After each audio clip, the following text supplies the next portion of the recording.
our first speaker today will be Glenn, Dr. Glenn. We're from the Center of Policy Studies. So he has done a lot of great work modeling the water policy in Australia. And today he will talk about the review of the GTAP modeling of irrigation developments and policies in Australia. And then, Lynn, I think you can start sharing your screen now. All right, thank you, Jean. Yes, and thanks again, Jean, for organising this session. I think we should all commiserate a little bit with the local organising committee. I've got some idea of how much work it takes on LOC, and it must be rather deflating to have to go to a virtual rather than face-to-face conference. But nevertheless, I hope it all goes very well. It's also great that Tom Compass is going to be giving comments. I recommend next year's LOC to get Tom as one of the keynote speakers. I think you'll find him good value. Right, and the outline of what I'm on about is this is to do with major water schemes and policies in Australia. In each case, I've used an Australian multi-regional model called VU-TERM, where VU is Victoria University and TERM is the enormous regional model. We are the driest inhabited continent. Inevitably, there are multiple objectives in irrigation schemes. So the Murray-Darling Basin started as soldier settlement schemes after each of the world wars. The Ord River scheme started perhaps when Australia was worried about defence in the far north and a fear that if we left a region undeveloped, foreigners would move in. And then there was the Bradfield scheme, which was briefly touted in the 1930s. Well, guess what? It's back in the 2020s.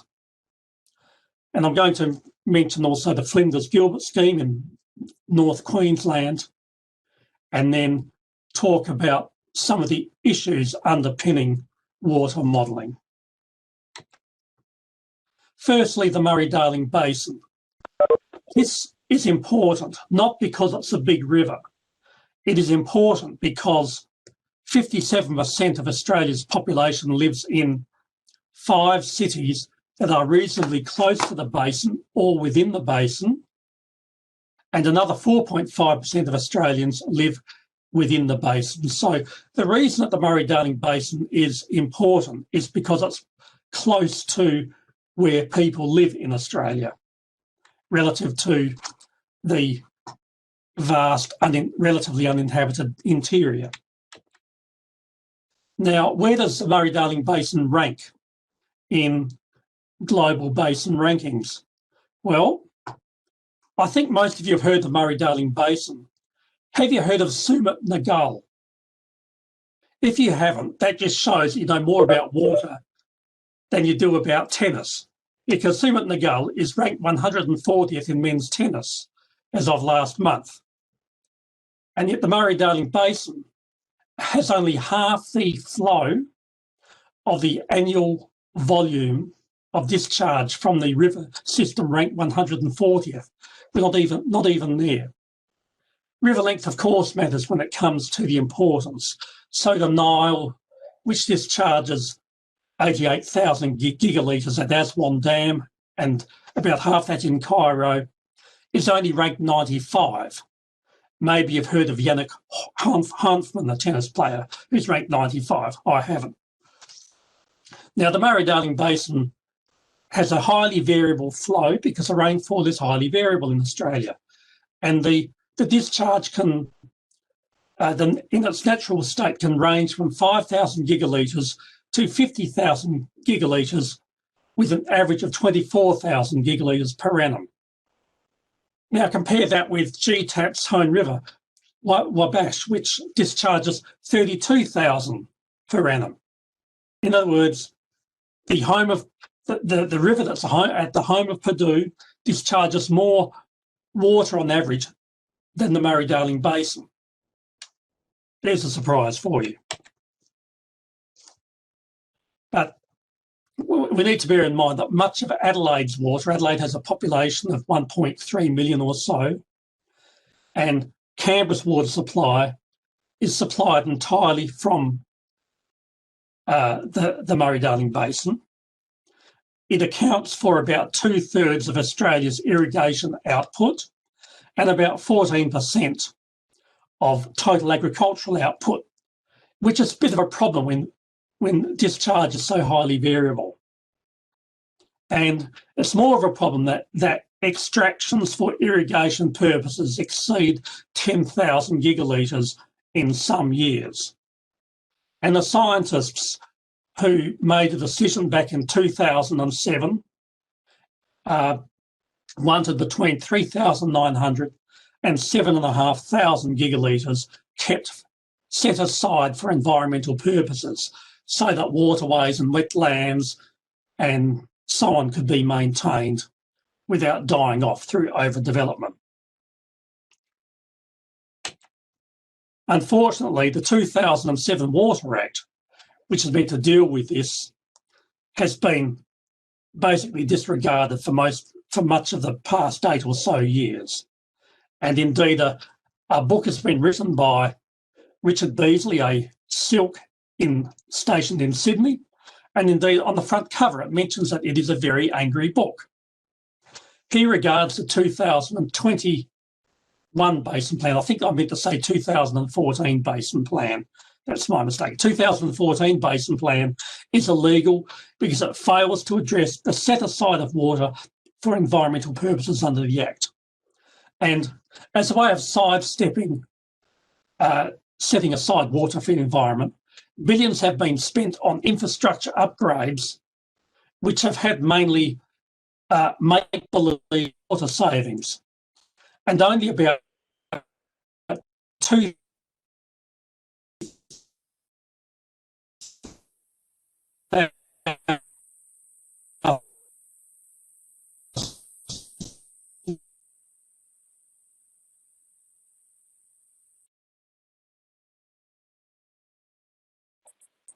Glenn, your voice is breaking up.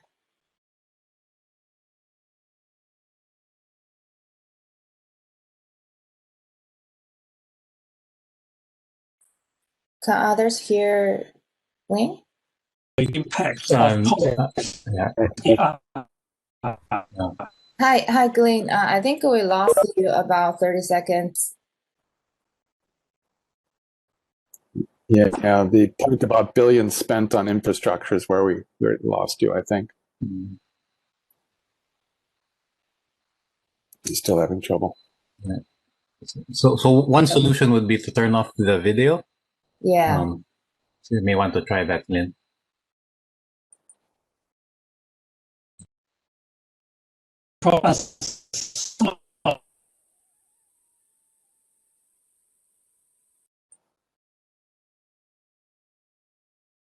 No, I don't think he realizes he's off.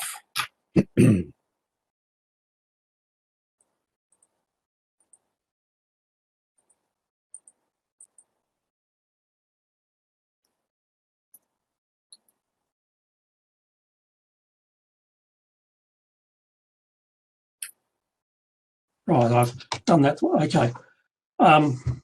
Right, I think you're back again, or I'm back again. The main issue is that if you have environmental water, when there's a drought and allocations fall, the amount set aside for the environment also falls. Now, we can work out that if irrigation accounts for about 35% of farm output in the basin, then reducing water rights by about half might reduce farm output by 17%. That's without a model. That's just with a couple of numbers. A bad drought reduces dryland output by well over 50%, or over 30% of basin output, farm output. Now, I did devise, with some help from colleagues, the term H2O model over a decade ago. It was the most elaborate model I've devised for water allocation. It included modifications such as farm factor mobility, land mobility between dry land and irrigated activities, and importantly, water trading in the southern basin and specific capital so as to distinguish between perennial crops and annual crops. And during drought, we expect irrigation water to move from low average product of water crops, the annuals, rice and cotton, to the perennials, which need the water to stay alive. And when we actually run the model, we discover that the farm output losses are much smaller than our rule of thumb estimates because of factor movements in response to scarcity. And we can also model compositional changes in farm output. Now, was all this necessary in order to look at the 2007 water set aside the environment being like a permanent drought? A detailed model was able to put these sorts of policy measures into context, and really it's a way of covering all your bases. You had to consider water trading and so on. When it comes to modelling outside the Murray-Darling Basin, often it is a case that dollars are scarce rather than water. And therefore, water schemes need to be assessed in terms of how much water costs per megalitre, dollars per megalitre, and that's this high price about two reasons. Very things push up the price of water.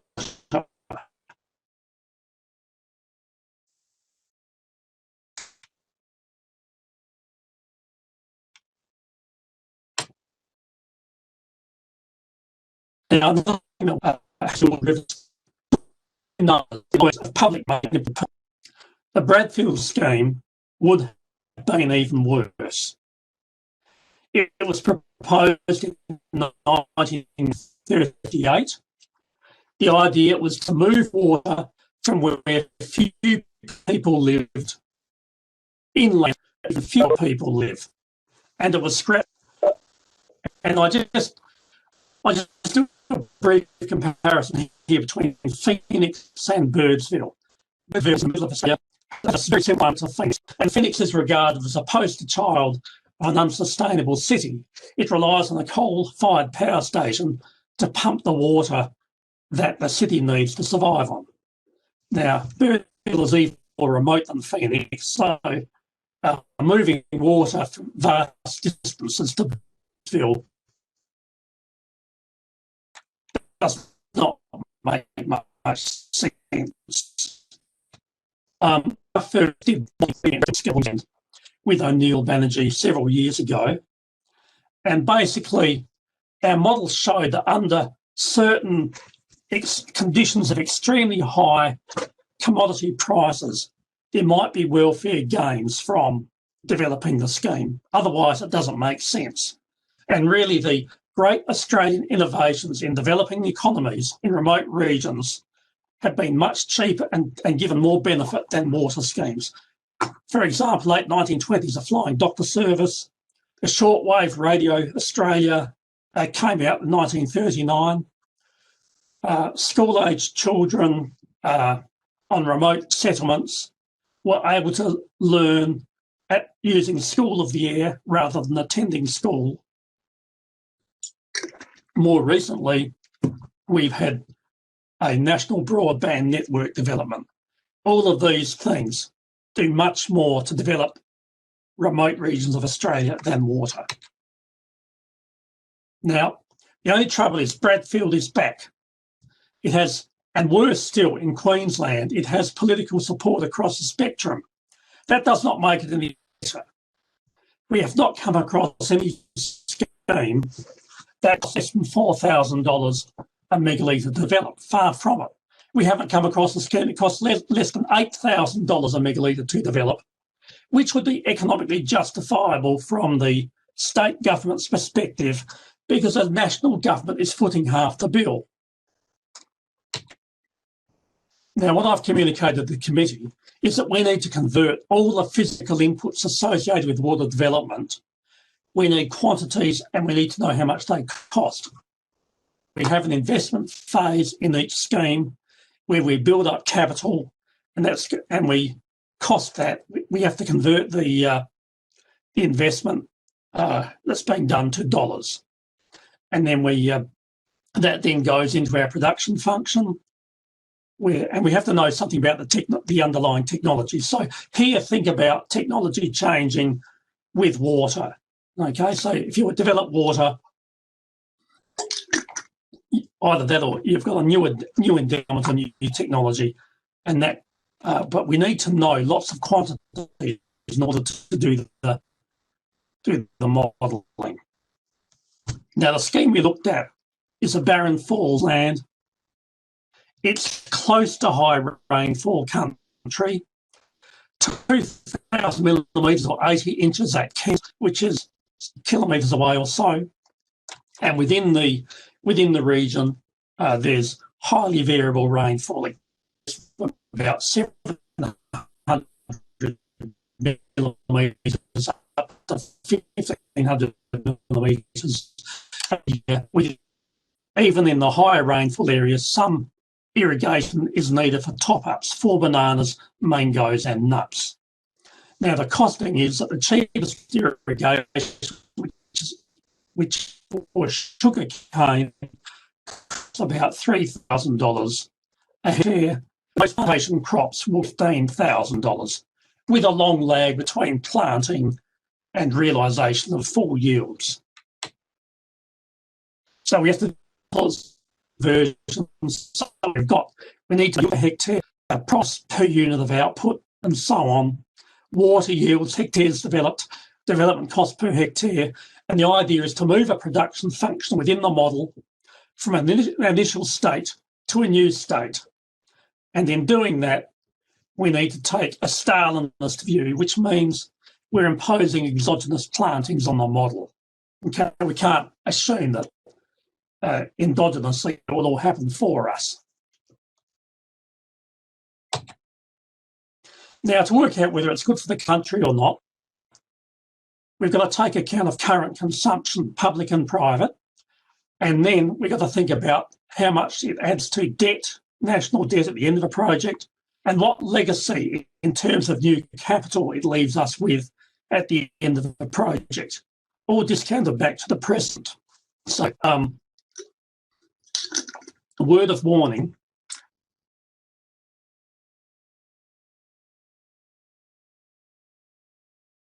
Saw the link between investment and capital.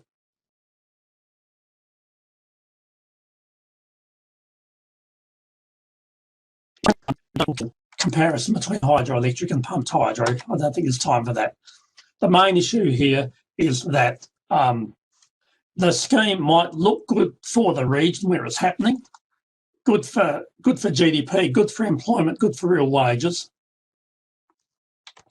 At the state level, not so good. These are 0.02, 0.04% deviation from the base, and there's a welfare loss of 1.9 billion. So that's not such a good outcome. Even so, this is a region which we thought was in the sweet spot. It's between the coast where the cyclones will get worse with climate change, and it's away from the inland where it will get hotter and more variable over time. This is a sweet spot in between, and so we thought that it was a region worth examining. And of course, we need to look at future impacts of climate change on output prices, and that's where we need to rely on GTAP modelling to get some estimates of commodity prices.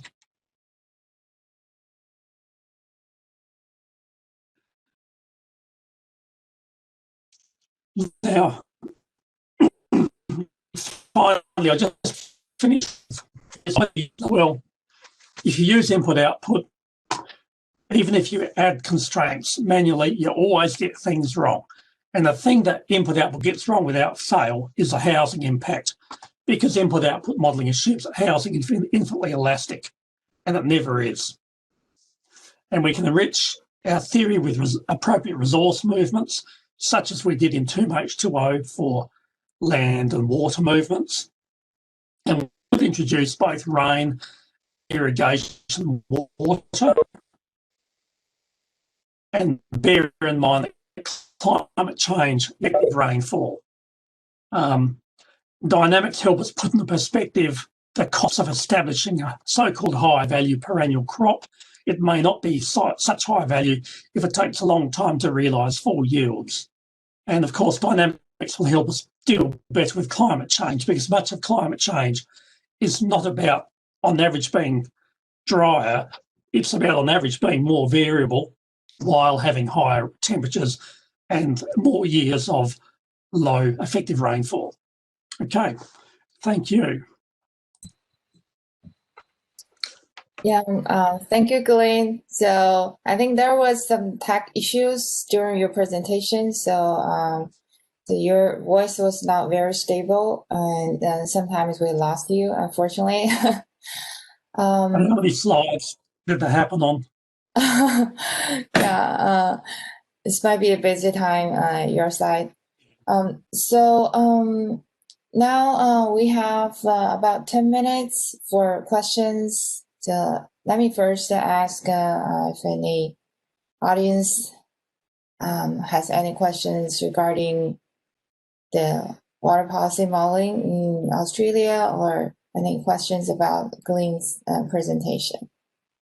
So I haven't seen anything, real questions putting down in the chat box. So maybe let me start one while we're waiting for the question from the audience. So at the very end, Glenn, you have some comments about using the CGE model to study the water issues versus the input-output analysis. Could you elaborate a little bit more on that, since I know probably another speaker from our session will be tapping on that as well later? Well, I think firstly, you can have price-induced substitution with a CGE model, whereas prices don't play a role in allocation in an input-output model. And it means both good and bad. Like in a drought, a modelling with a CGE model will give you smaller losses, because you can move resources, factors out of the models, out of the sectors that are water intensive into sectors where water has a higher where water is more valuable. So, for example, you move from annuals to perennials. Mm-hmm.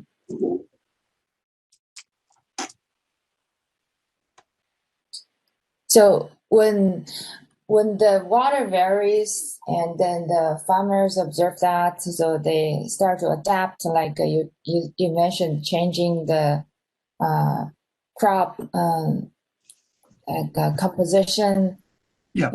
And does that have any major impact on the market or the prices of the crops?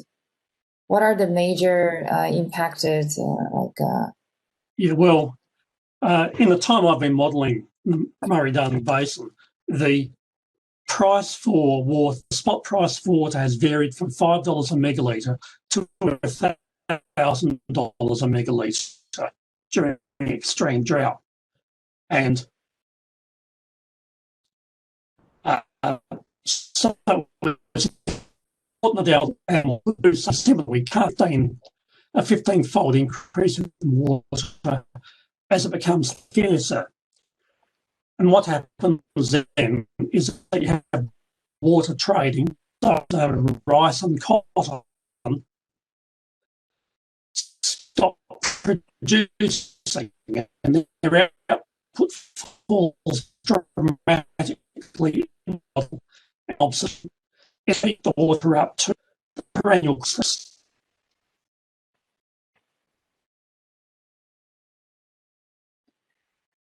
Yeah, we keep hearing you like voice breaking up from time to time.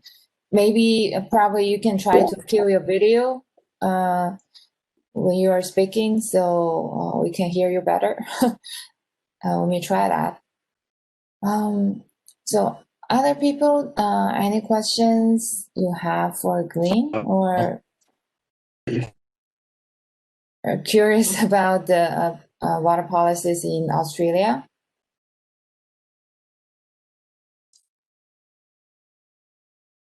If not, I will continue to ask mine. Green, irrigation technology. So I think what you talk about very good point, like so the climate change and then the other so water variation people observed will kind of motivate people to make investment in improving irrigation infrastructure and to improve the technology and hopefully to improve irrigation efficiency. So could you comment more about the like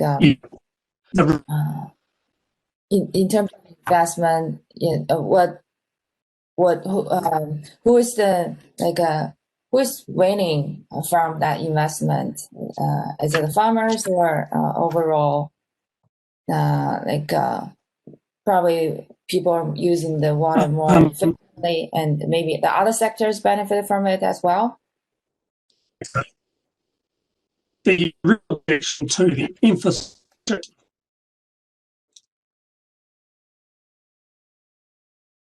Okay. The objection to infrastructure investments is that they're publicly funded, and it is much better if businesses make their own decisions. Billions have been wasted on infrastructure upgrades with very little public benefit and small private benefits, and it's far removed from the objectives of the Act, which was to do something about maintaining the health of the Murray-Darling Basin.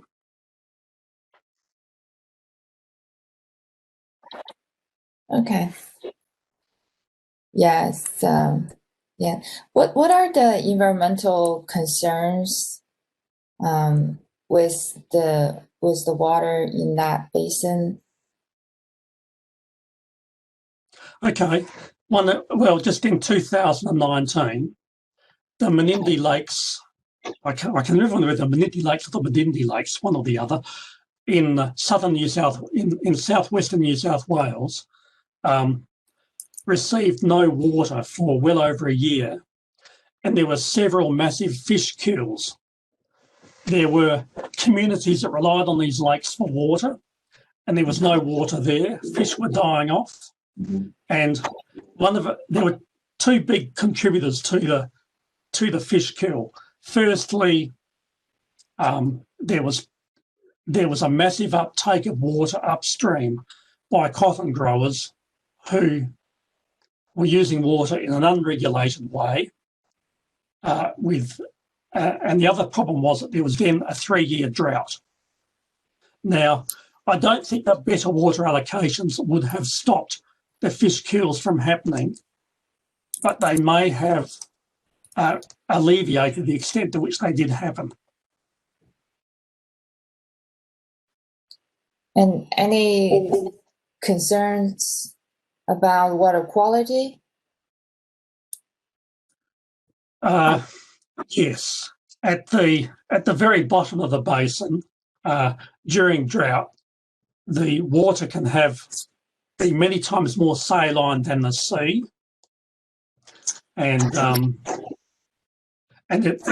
other issues such as runoff from cotton, that's improved over the years as they've moved towards GM crops and away from excessive pesticides. But nevertheless, there's still ongoing episodes of blue-green algae outbreaks along the river.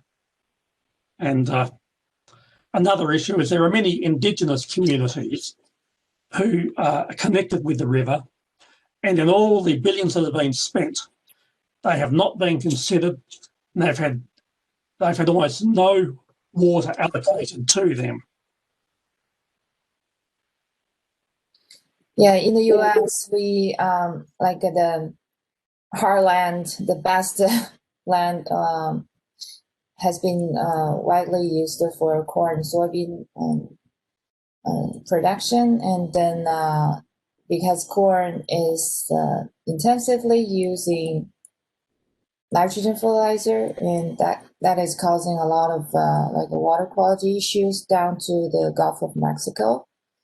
And that is affecting tourism, affecting fishing, and of course causing a lot of economic damages as well. And then so when people model water quality, a big role, runoff is playing a big role in that, because it will changes the concentration of those pollutants. And so, yes. Well, thank you, Glenn, for the excellent presentation. So people who are missing part of your speaking probably can go online and find Glenn's paper and read about it. If you have questions, maybe contact Glenn using email. For the next two speakers, if you encounter the same issue, probably kill your video to keep your voice more smooth, and then at the same time keep an eye on the chat box just in case we lost you, so we can communicate with you with that. And so we are moving to the second speaker of this session, Mohammed Bashir from University of Manchester, and today he will be talking about macroeconomy and river system modeling, a co-evolutionary framework applied to the Eastern Nile River Basin. Some of the co-authors of this paper, I know, like Victor is also here. I know they have done a lot of excellent work using the model to study water and energy issues. So, Mohammed, I think you can start sharing your screen so we can see your presentation. There you go. And now the floor is yours. Thank you very much. Can you hear me and see everything okay? Yes, we can hear you. Yes. All right, excellent. So today I'm going to show you some work that we've done on coupling CGE models and river system models using a framework. We call it co-evolutionary, which I'm going to explain in a bit why we use this term. And then I'm going to show an application on the Eastern Nile River Basin. So my presentation will include three main points.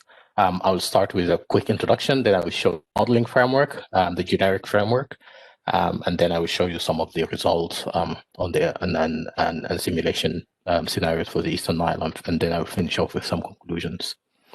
Now, it's quite known that water, energy, and food and economy systems are strongly interlinked. So, for example, if you've got water availability has that impact on irrigation and municipal water supply and hydropower generation. So if you use more water for food, it might result in less water available for hydropower or for cooling power plants. But also on the same, at the same time, economic growth affects the demands for water, energy, and food resources. So if we've got slower growth in the food sector, that would impact the demand for energy by the food sector, which would impact water demand for energy generation, water demand for food generation. So these systems are quite interlinked. Now the question is, can integrated planning of these 4 systems result in better resource management and allocation decisions? So in an attempt to answer this question, we came up with this modeling framework, which has 2 main components. It has an economy component, and for that component, we're using a CGE model, and it has a river system component. And a river system is a network representation of supplies and demands and infrastructures and operating rules of a river system. I'm going to show you an example for that when we talk about the Eastern Nile. But so fundamentally, what we're trying to solve here is what we're trying to bring closer together is the different approaches used by the 2 modeling components in simulating water and energy and food resource allocation. So economy models are often governed by certain ways to drive the dynamic behavior of economies, and river system models also have their own approaches and their own operating rules that are not driven by economic optimality. So we're trying to bring these 2 approaches together. On the other hand, you also have different temporal resolutions of these modeling frameworks. So economy models are often annual, so they look at the economy at an annual time step, but river system models have a much finer temporal resolution, so they could run at daily, weekly, monthly time steps to capture the temporal dynamics of resource availability. Now, the way the framework works is that we've got the economy component, which runs based on certain drivers such as labor growth, factor productivity, capital growth, etc. And based on that, using certain parameters from the economy model, we estimate the change in irrigation and water demand, municipal water demands, and the demand for electricity, and also the capacity for generating non-hydropower. Then we use this information to scale up or down certain parameters within the river system model, which in our case is running on a monthly time step. So it uses that information and then it runs over a 12-month period using a monthly simulation based on reservoir storage and water allocation within a river system. And then based on that 12-month simulation, it determines how much resources can actually be supplied in terms of irrigation water, municipal water, hydropower and non-hydropower generation. So we also have a simplified representation of non-hydropower generation within the river system model. Then we use these fractions or these actual supplies of resources that are dependent on the spatial and temporal availability of resources to scale up or down certain parameters within the economy model in a second iteration. And then the economy model determines new changes to the demands. This process or this iteration continues within one annual time step until there's no change in these parameters, such as any parameter from the water energy. So that means the 2 models are now at a similar state, and the iteration is not improving the 2 model states anymore. And then we've got also so this is part of a 2-test process in which we have a convergence test, and that's what I just talked about when there is no improvement in model parameters or no change in model parameters. And then there's a stopping test in which we put a limit to how many iterations can be performed at each annual time step before stopping. And this is basically perform the stopping test just to avoid excessive iteration over one annual time step. Just for computational capacity reasons. Once these tests are passed, then the state of the economy and the water and energy system models are considered a solution for that specific year. Now, for multi-year simulations, this process of iteration is repeated for each year. So each year is iterated over until the model reaches a convergence state. Now, how do we implement that? We used 3 tools. So for economy-wide simulation, we use the IFPRI, the International Food Policy Research Institute's standard open source CGE model.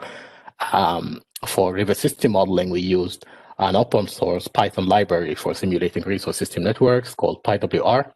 And to connect these two modeling systems together, or these two components together, we used, again, another framework called PinSim, and that's an open source Python library. So that PinSim library is responsible for making sure that the two components iterate at each annual time step, passes the information from one component to the next, to the other, and manages that time stepping from 1 year to the next, and make sure that the river system performs its final time steps. So you've got 12 time steps within the river system model, equivalent to an annual time step within the CGE model. That way, the two modeling framework co-evolve, so they move from one time step to the next and evolve over time together. And that's why we call the framework co-evolutionary. So the two modeling systems affect each other. If there are droughts in the river system, then that impacts the economic growth, and if there are any dynamics within the economic growth, that impacts the demand for resources within the river system model.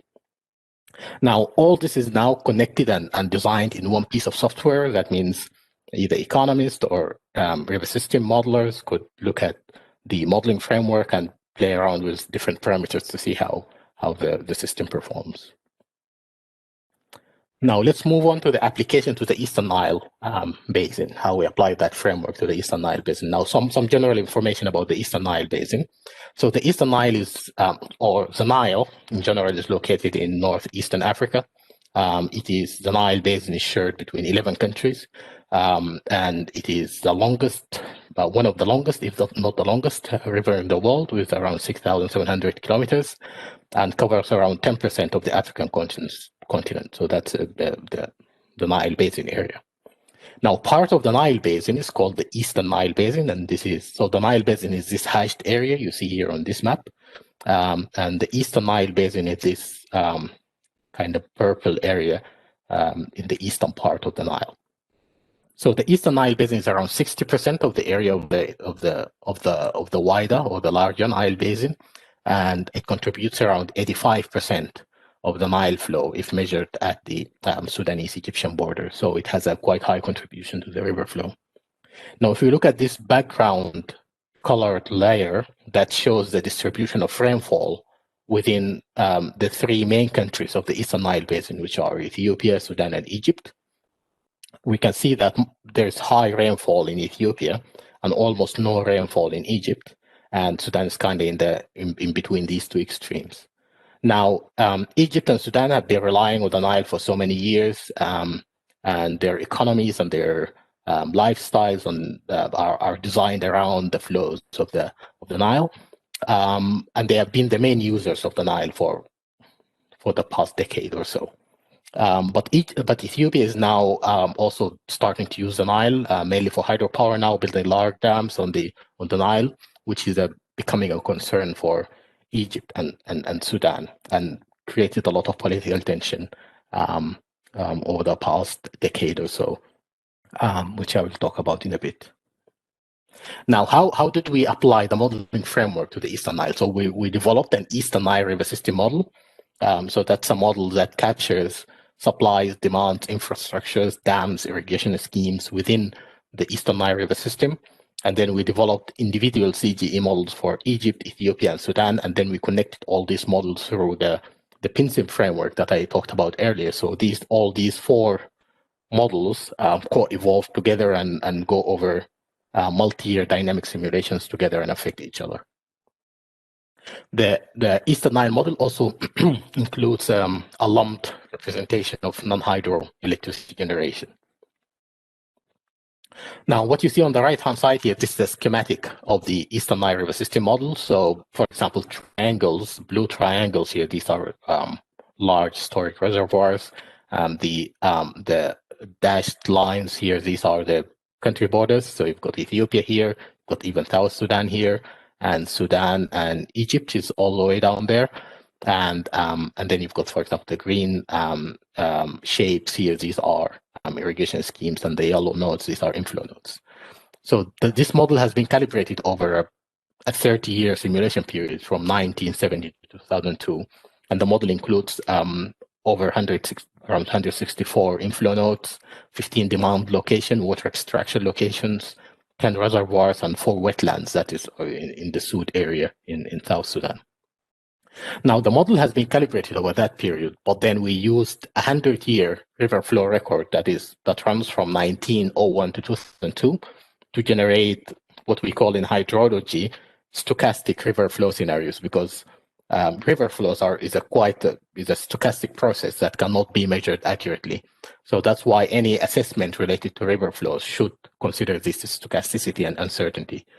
And we use that record to generate stochastic flow scenarios we generate 102 stochastic 30-year-long flow scenarios. So all the results that I'm going to show you later in my talk are going to be for 102 stochastic scenarios, and each scenario is 30-year long.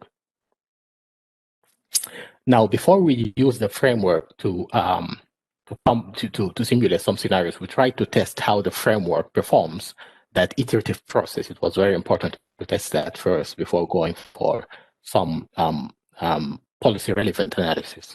So we started by running the 102 stochastic hydrologic scenarios. Again, it's just one river system operating setting to see how the framework works. So you see 2 plots here, one on top and one on bottom. So the one on the top here shows the number of iterations per each annual time step. So this is more like a time series of the number of iterations as they evolve over time, over the simulation time. And then the plot below here shows the convergence error. And for this test, we used Egypt's GDP as a convergence measure. So if the difference between the Egyptian GDP in the current iteration and the previous iteration is lower than $0.1 million, then we consider that time step already converged because there's no much improvement from iteration.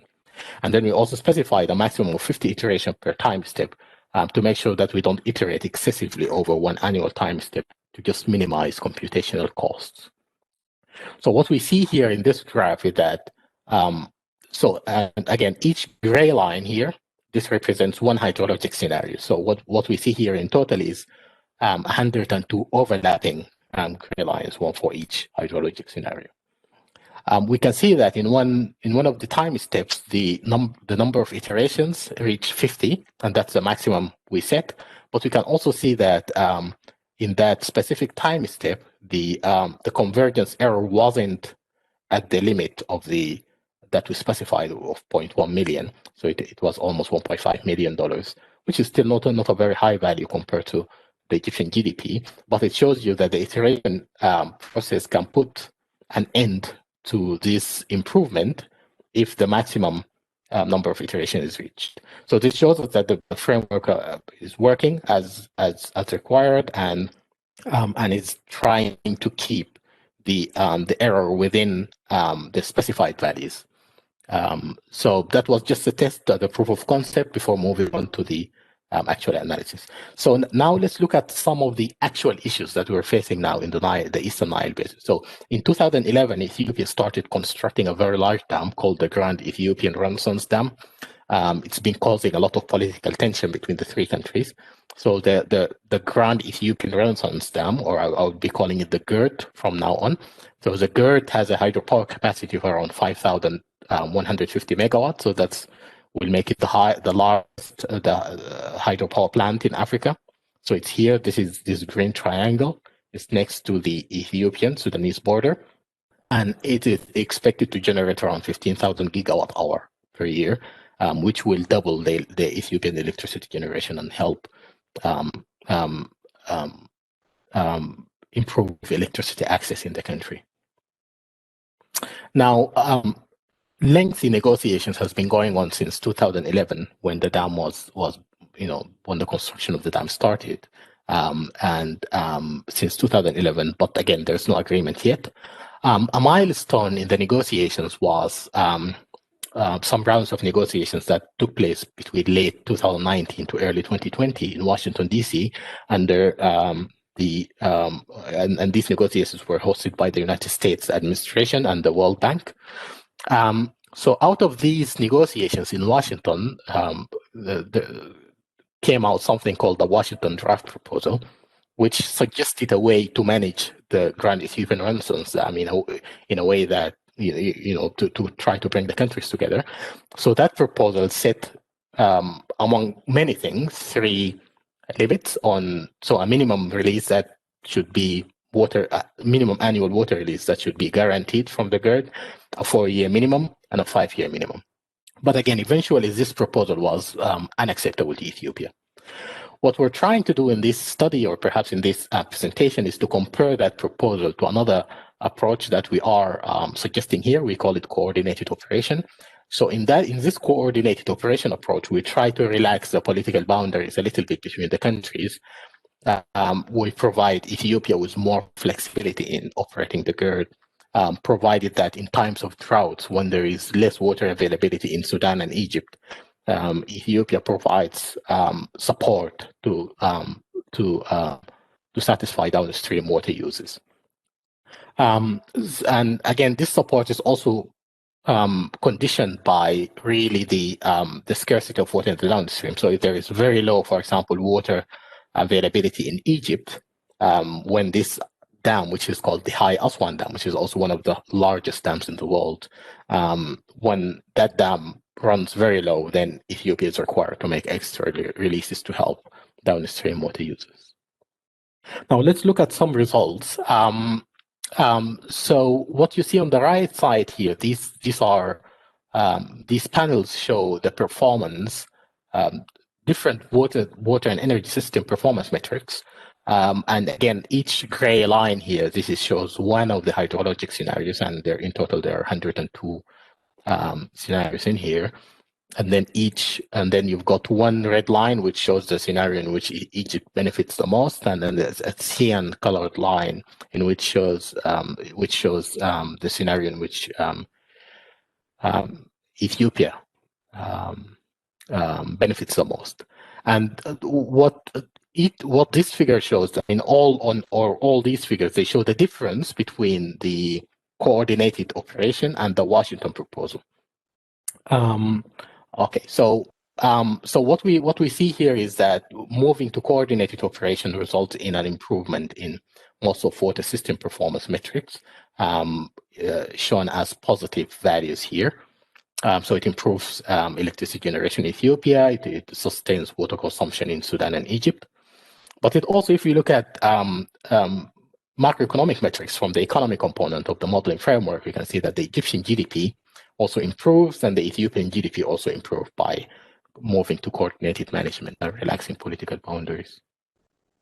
Also, we could look at some more detailed economic metrics like investment, imports, exports, and these are specific for Egypt, and we can see that all of them improve with coordinated management, shown as positive values here, because this compares the coordinated operation with the Washington proposal.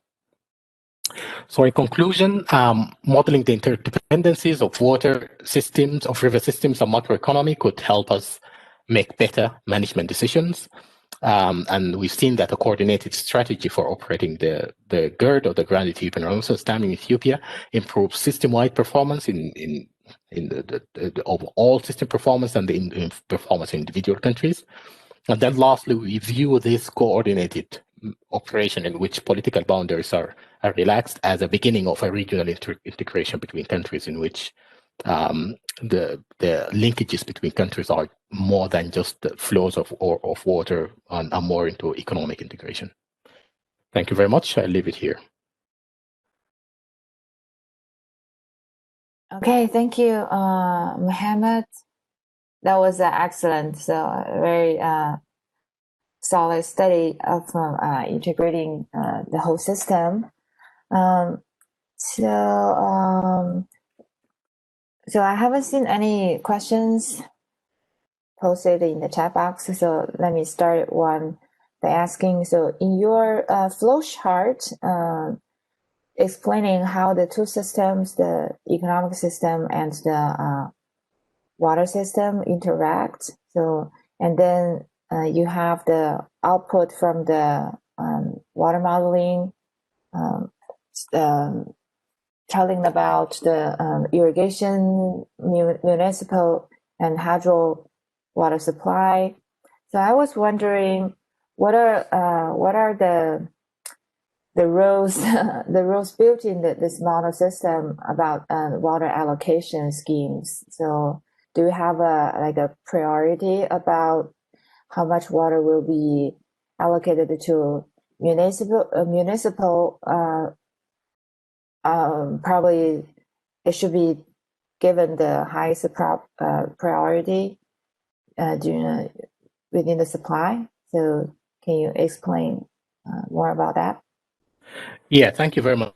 Really important question. River system models, they have a very long history of how resources should be allocated. And normally when you have infrastructures like dams on river systems, these are normally driven by operating rules. So dam operators, they have a set of rules that govern which water user should get priority when during the year. And in our application for the Eastern Nile Basin, which includes quite a few reservoirs, I think around 10, we've got a set of operating rules that we collected from the operators. So some of the dams are, some of the dams prioritize generating hydropower, some other dams prioritize supplying irrigation, and some prioritize municipal water supplies. But generally, I would say municipal water users have priorities over irrigation water users. So when a drought hits, normally most of the impact is taken by irrigation water users. Okay, yeah, that civil use probably has the highest priority. Is not surprising, but irrigation versus hydro. Do you think maybe hydro is I don't know, generating more economic benefits or overall welfare to the social compared to the irrigation? So could that be flipped in certain area or in certain scenarios in certain years? Yeah, exactly. So you're certainly right here. So it depends on which of the countries we're looking at, or which of the infrastructures we're looking at. So if we look at Egypt, for example, the High Aswan Dam, the main priority of that dam is to supply irrigation water. And hydropower generation from that dam is just a byproduct of water releases for irrigation. If you look at Ethiopia, the main purpose of this new dam is hydropower, so it has no irrigation outlets. And if you look at Sudan, there are some dams that are used for hydropower and some others are used for irrigation, and then you've got other purposes that are just byproducts. Oh, interesting. So any other people have questions?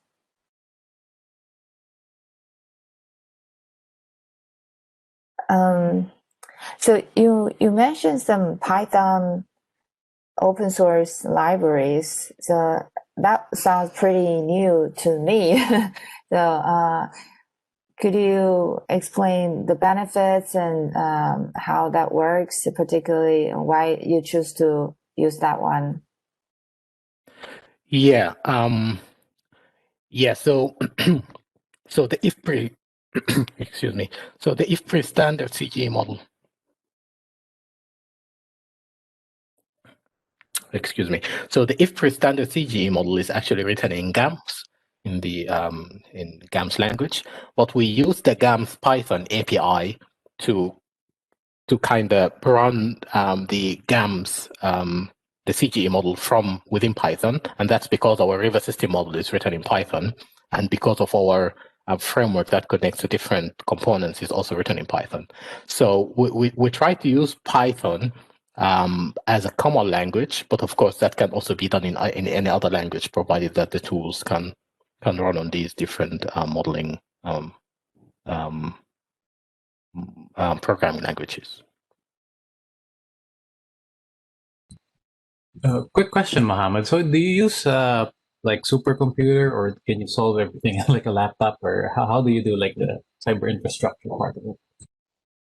Yeah, I mean, actually, multi-year simulations and even these 100 scenarios, they don't really take a long time. I do them on my laptop.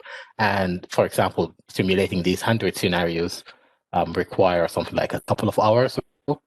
But then if you want to test multiple configurations of parameters, then that takes time. Then in that case, I use some computational facilities we have here at the university. Yeah, we have a couple of questions popping in the chat box. So the first one, again from Yuris, about the model parameters. So are there model parameters which you harmonize between the river model and the CGE model?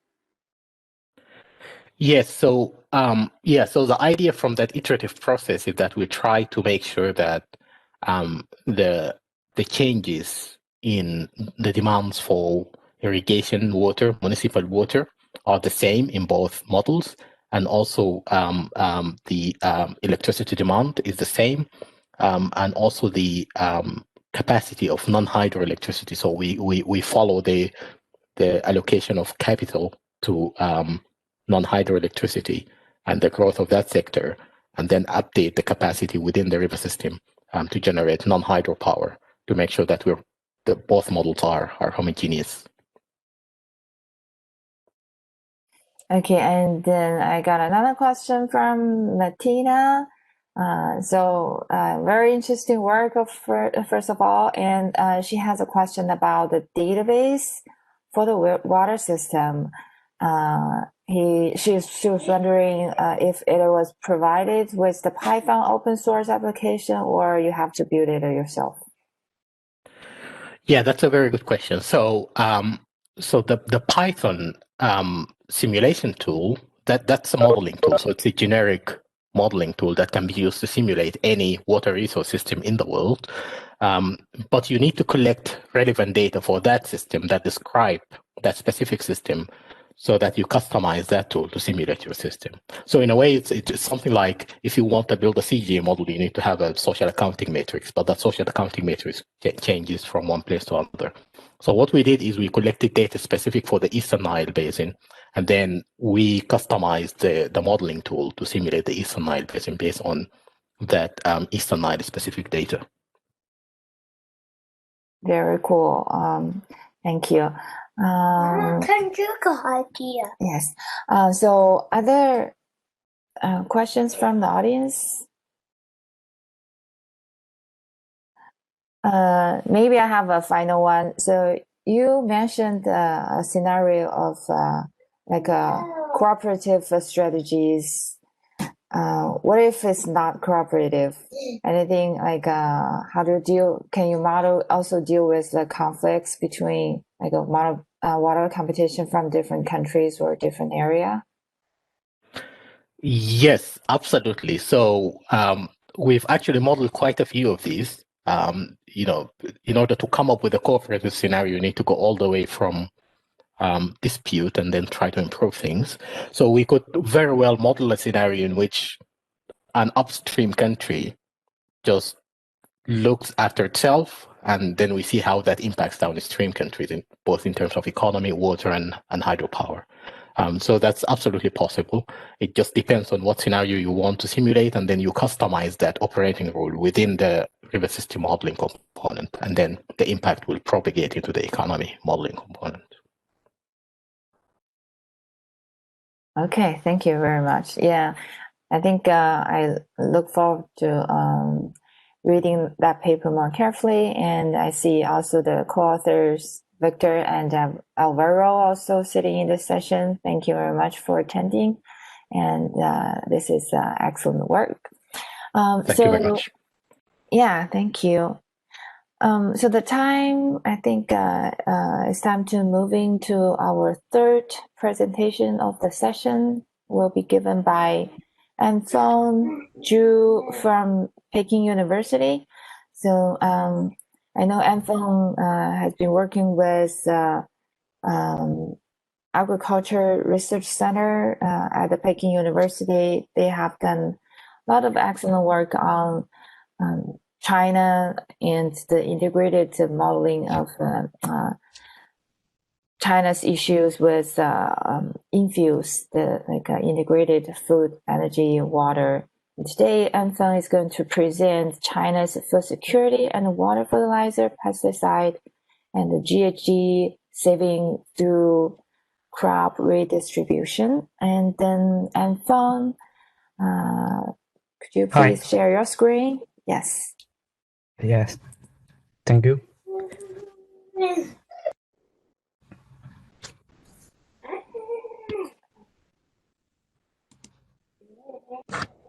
Hello everyone, I'm Anfeng. Okay. Hello everyone, I'm Anfeng Zhu from Peking University. Thank you for your invitation.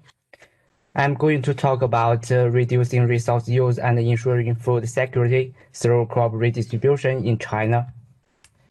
This study is co-authorized and there is a list of the co-authors.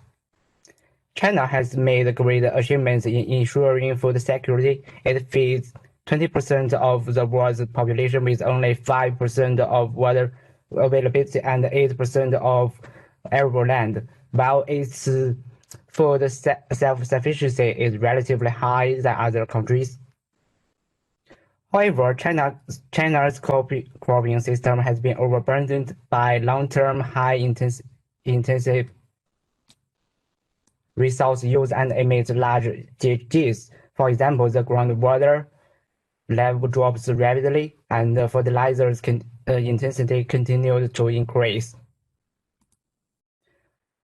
Both pesticides and GHGs emissions are quite high in China, and a large body of literature demonstrates that crop redistribution is an effective way to solve resource and environment problems.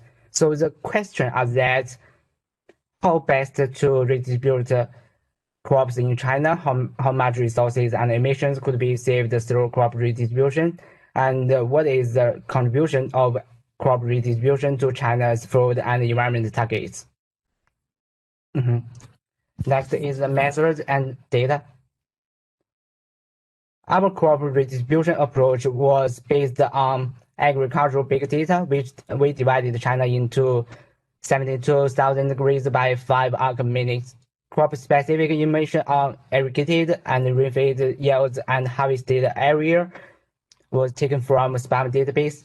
And we also got blue and green water intensity from crop water demand model and GHG emissions intensity to calculate the GHG emission in each grid. And due to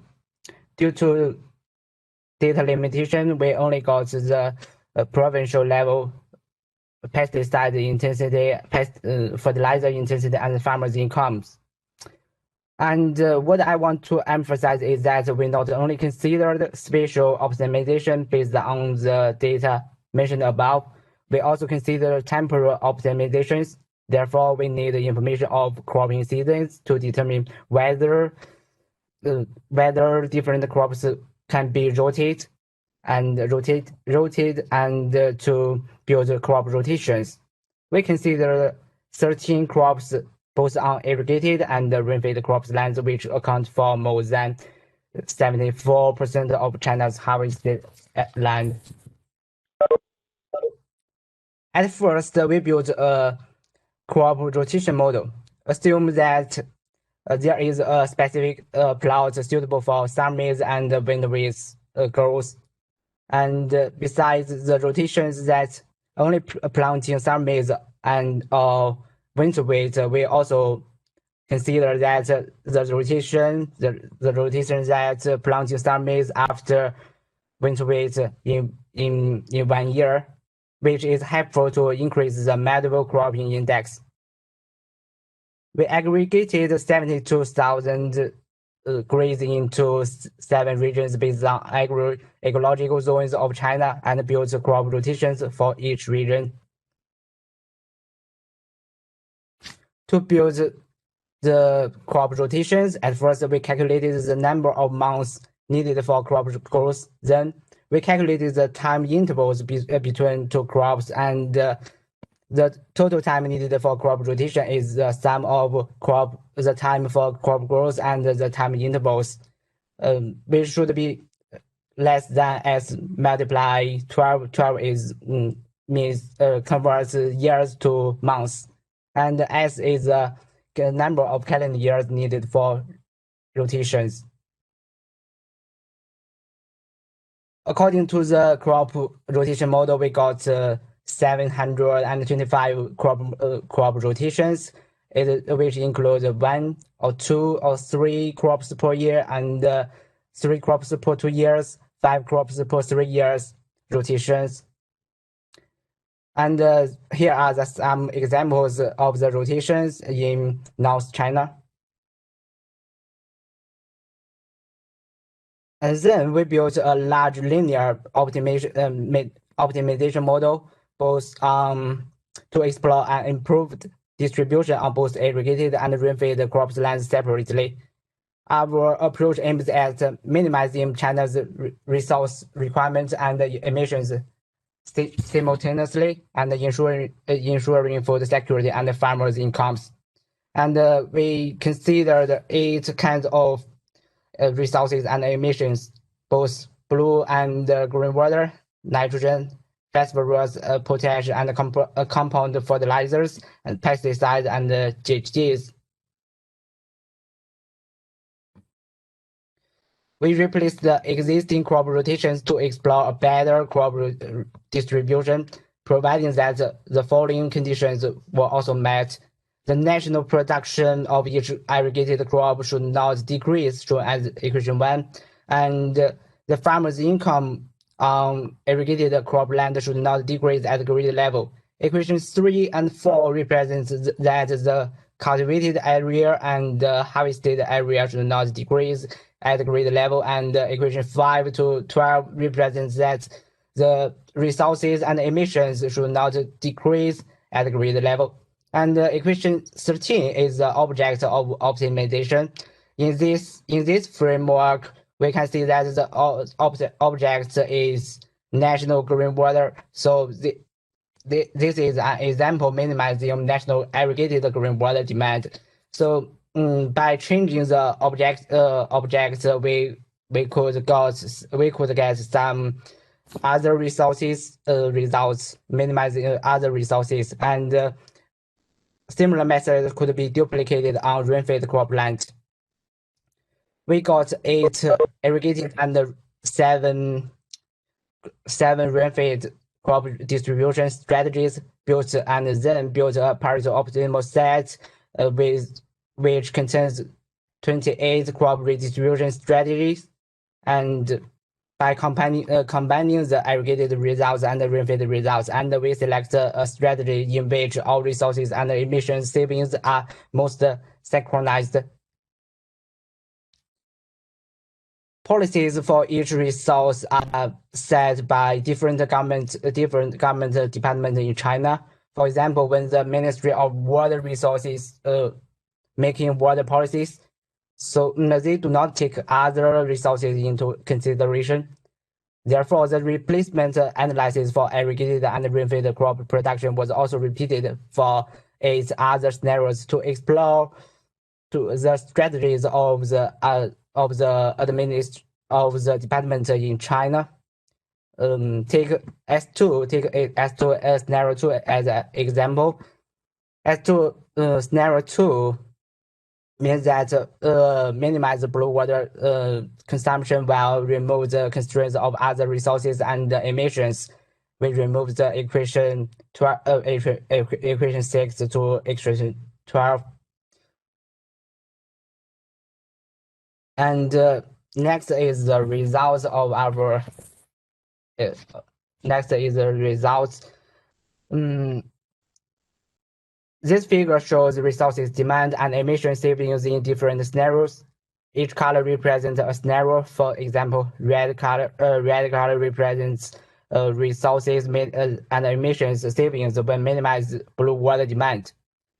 Each sub-figure represents one kind of resources and emissions. For the first one, it represents that the blue water savings in all the scenarios, and we can see that it will be it could be decreased by up to up to 24%, and when minimizing the blue water demand, while the green water demand in this scenario only decreased by about 4%, which is much lower than that in other scenarios. And each resource and emissions can be saved by more than 18% in the most synchronized scenario.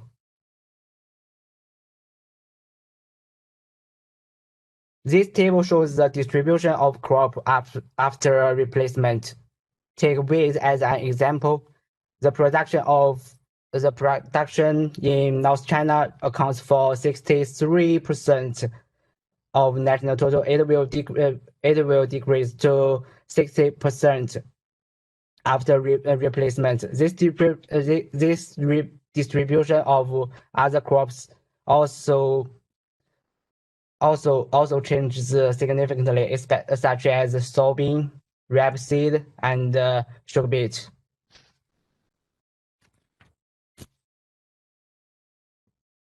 This figure shows crop-specific changes in resource demand, emissions, and incomes due to redistributing crops. As shown the small rectangle shows the total changes across all crops. As shown in the first figure, in figure A, we can see that the distribution of wheat, rice, maize plays an important role in blue water saving. Meanwhile, the redistribution of maize, soybean, and rapeseed is helpful to reducing green water demand. And while cotton uses more green water than that in current cropping system, which leads to an increase of 0.4% in agricultural green water consumption. The replacement of maize is the main reason for the decrease in chemical fertilizers and pesticides. It's which contributed to a reduction of 8% of nitrogen fertilizer, 6% of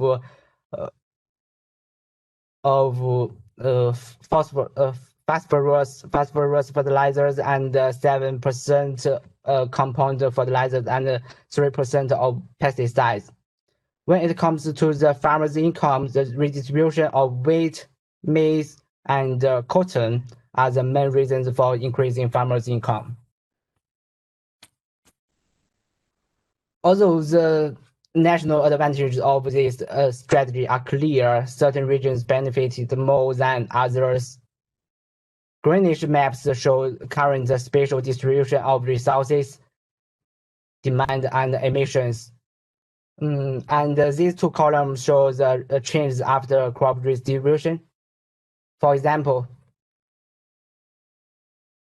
compared with other regions, the North China consumed a large amount of blue water, which leads to a huge depletion of groundwater, while it will be decreased after crop redistribution. And when it comes to nitrogen fertilizer, the current demand of it in northwest region in China is much higher than other places, while it will be saved remarkably after crop redistribution.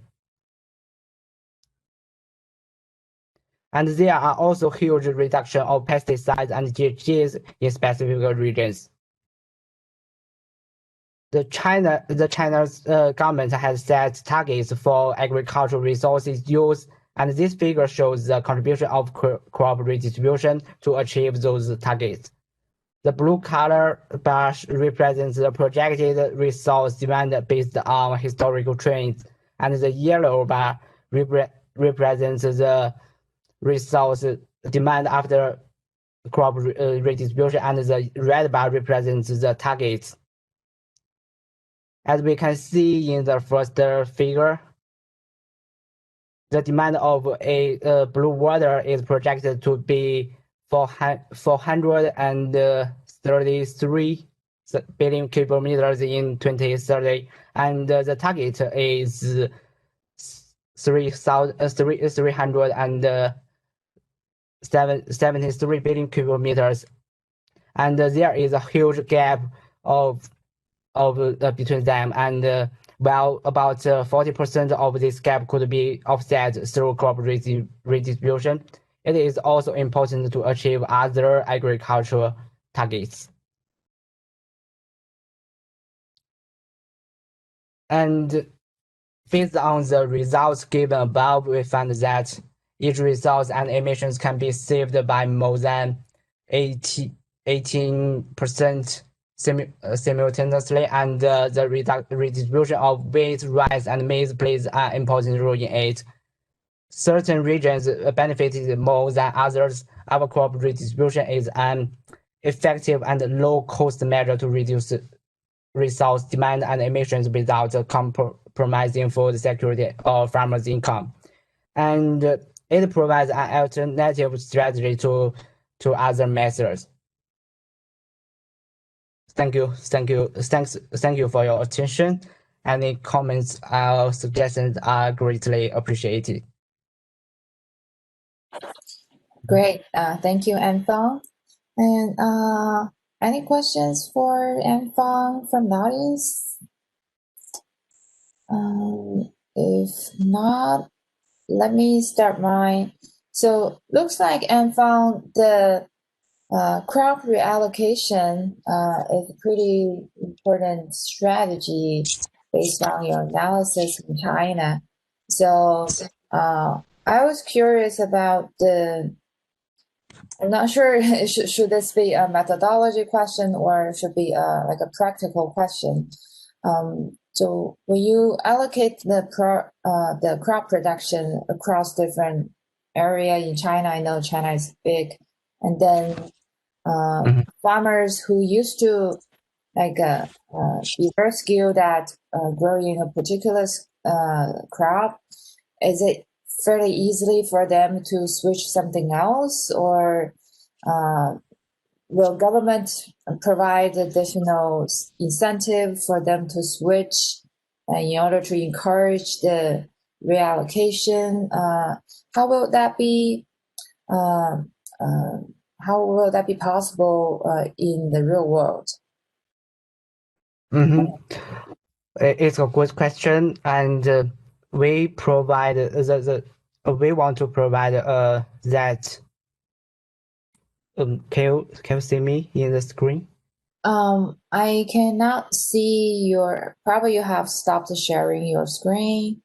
If you want to bring it back, so we're not seeing your slides right now. Okay. We have considered that question, and we want to provide an idealism distribution of the crops, and as to how to achieve it, it's not we didn't consider that in this study.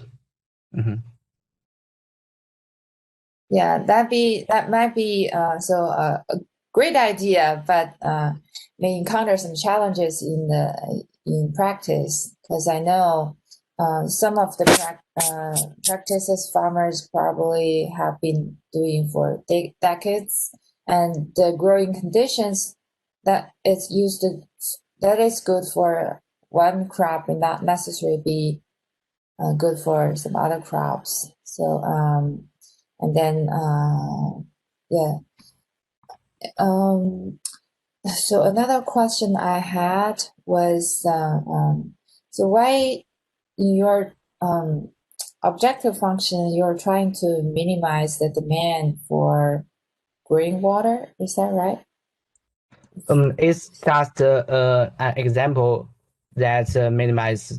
We just take it as an example, and we also do other replace the object, and like minimize blue water consumption, and or fertilizers, pesticides, and DHGs, and we found a strategy that's most synchronized, and as I show in the PPT, we can see that all kinds of resources could be saved at about 18%. Mm. So is that strategy, for example, if it is so the objective is to minimize the demand for blue irrigation water, is that objective function the same for every grid cell in one, I don't know how to say it, in one optimization problem, or you have the different objective functions for different grid cells? Because I think even for at the same time, maybe you should, it makes more sense to me to set different objectives for different locations, because some area probably try to solve the water stress issues, but others may more concerned about water quality issues, so they want to minimize the use of fertilizer or the pollution. How does that deployed in your model?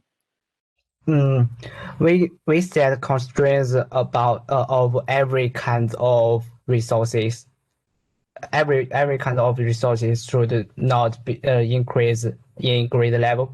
It means that we every kind of every result it will save green water, all kinds of resources. But when we minimize the blue water, because blue water demand it will be 24%, and when we minimize the green water, it will be higher in green water. But the blue water consumed will consume more than when minimize the blue water. I think I should ask this question like, is the objective function is like minimized at the grid cell level or at the more aggregated level, like country or province? This object is at national level, and we set constraints at grid level. So, yeah. Yeah, so that answers my question probably. Other people have any questions for Anfang?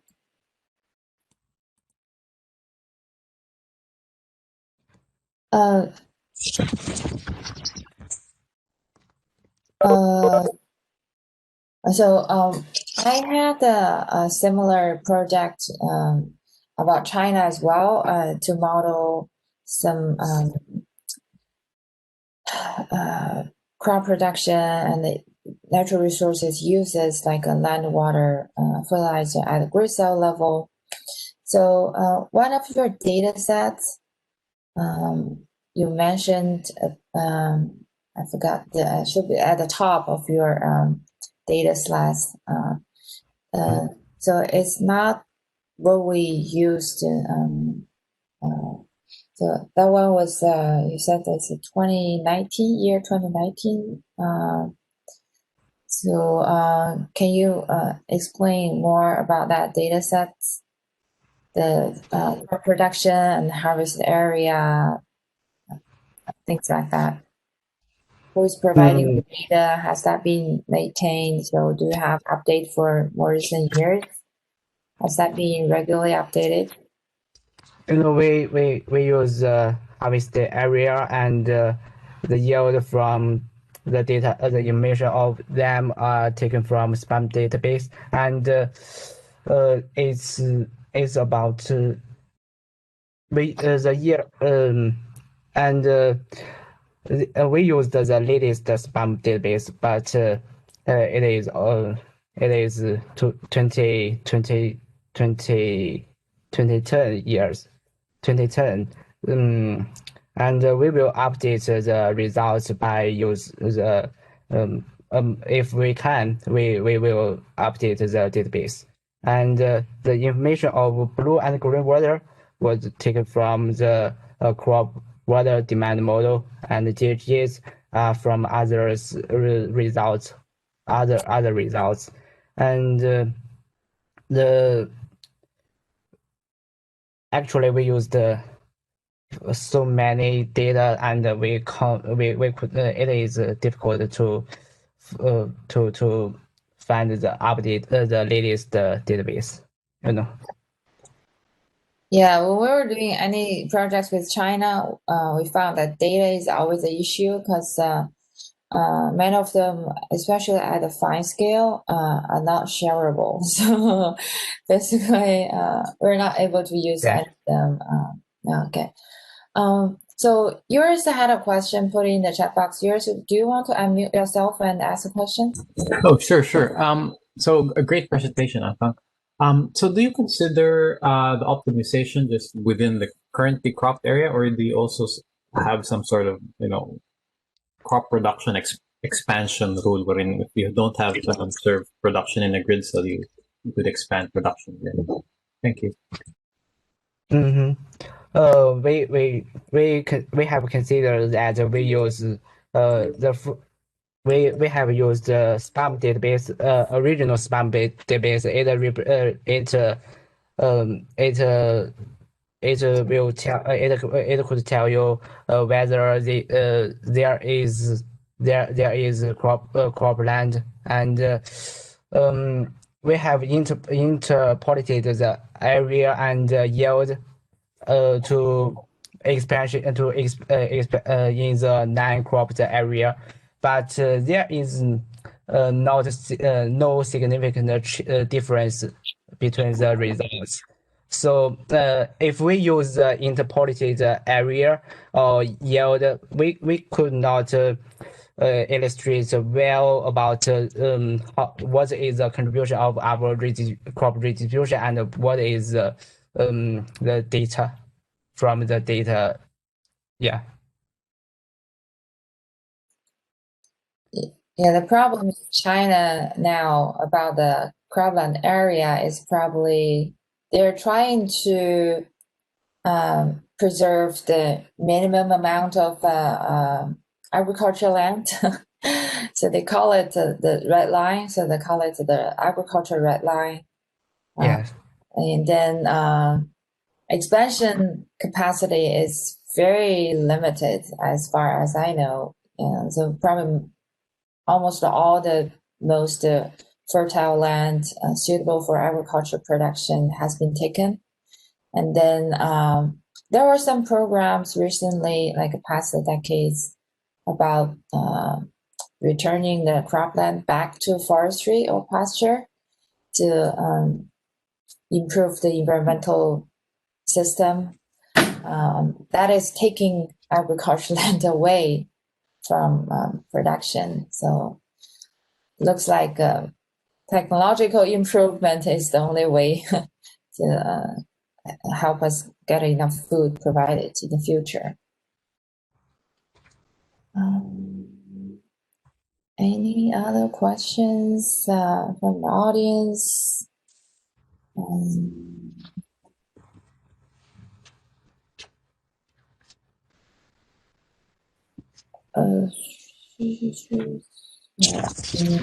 So, Anton, in your project, do you have any like a sort of information built in the system about elasticity of substitution during the production, or so this may be a parameter question, so as well.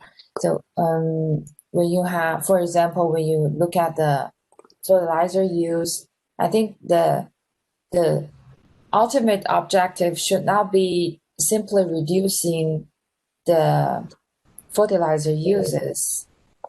If it's necessary for crop to maintain a level of yield, probably cutting it down brutally will have a huge impact on yields. So maybe eventually you want to control the leaching or the water pollution. So leaching potential will vary across locations. So these are very subtle spatial heterogeneity I would expect to see in this kind of high resolution models. do you have anything like a parameter-wise, like a heterogeneity built in your methods or data?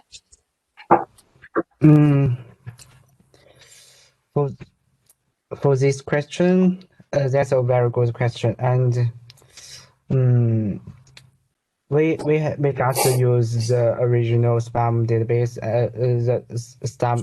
the data from spam database and other word demand models, and for this question we will revise this study, and we will see how to tackle these questions. So probably I should ask at the grid cell level, are there any parameters that are grid cell specific, or it's still like a uniform value for all the grid cells in your model? We set the constraints of the farmer's income at grid level, and the farmer's income should not decrease. So it's not a big question in our model, and we aim at minimize pest resource use and greenhouse gases emissions. So we did that to maintain the farmers' incomes. Okay, so our income, okay. Yeah, I do expect to have some heterogeneous parameterized information built in. Otherwise, so each grid cell will respond like homogeneously, so that will kind of lost the sense of having a high resolution model. Okay, thank you very much again for your excellent study and fun. And I think we have now heard all three presentations. Now it's time for our discussion. Tom, you're still there. Feel free to share your screen. Still here. Thank you. Good. Is that good? Can you see? We see your WebEx, but not the presentation. Probably, yeah, you want to share the application, share your PowerPoint. It worked before when we tested it. That's a bit odd.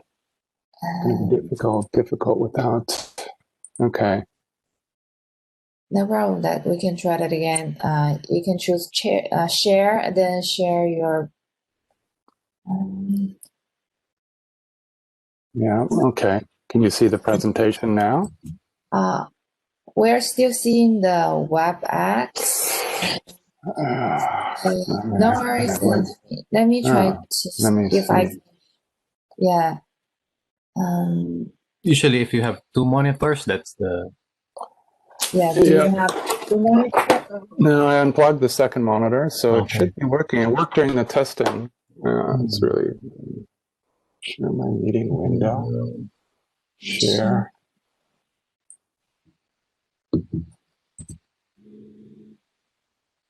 Oh, right. Let me see if maybe it's in my part. Let's see. Let me see. I can try to document.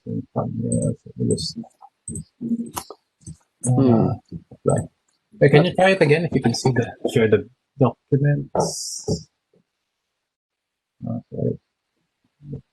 So I'm in WebEx and I go to share and I share my meeting window, but I can't share the PowerPoint. I thought we were doing that before. I thought it worked before. Tom, I have your slides. Yeah, I've changed the slides actually now, so that's a bit of a problem. Unless you can take an email of them very quickly. Yeah, we could probably do that. If you send Let's do that. Let's do that. I'll send it through. The joys of doing this stuff online. Yeah. Jing.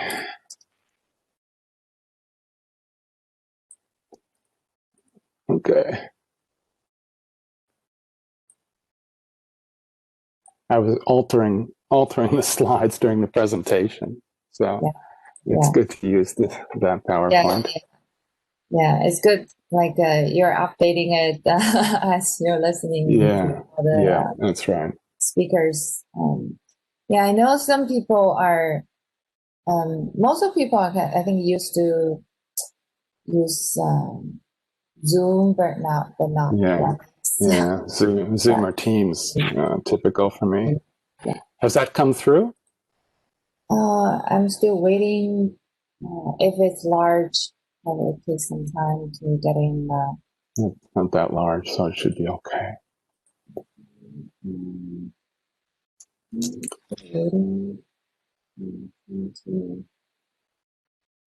Yes, it's coming. Coming? Yeah, let me open it. Try to share. Yay. Good one. Thanks, Jane. Okay, let me make it full screen. You're just need to tell me. Use slideshow? Yeah, it looks like a slideshow. You can go full screen and use slideshow. There's a button for use slideshow in the upper left hand. Well, my upper left. I'm using a Mac, so are you seeing the Yeah, so near end show, there's a use slideshow. There's a button that says use slideshow right up on the top on the left-hand side. Oh, I see. Thank you. Yeah, there you go. Very good. It's as good as we're Yes, thank you. Problem solved. Yes, anyway, good. Look, my name's Tom Compass. I'm from the University of Melbourne. I'm a professor here at Melbourne Uni. Just to provide some context, I'm an applied mathematician and an environmental economist who works on very large dimensional computational GTAP climate and trade models, usually in intertemporal format. So that colors some of my views looking at these papers, and you'll see why. I was actually, in preparing these slides, actually working off the papers. And at least two of the papers didn't have much of the detail that was contained in the presentation. So I've sort of had to wing it as I go forward. But my plan here was just to give a brief summary on each slide of each one of the papers that I was reading. A lot of text, but I probably will just talk to the PowerPoint. And then afterwards to make some comments on climate change, because I have the view that it would be quite profitable to start to integrate some aspects of climate change into some water modeling, CGE water modeling. So I want to harp on that point to some extent, or at least to a large extent.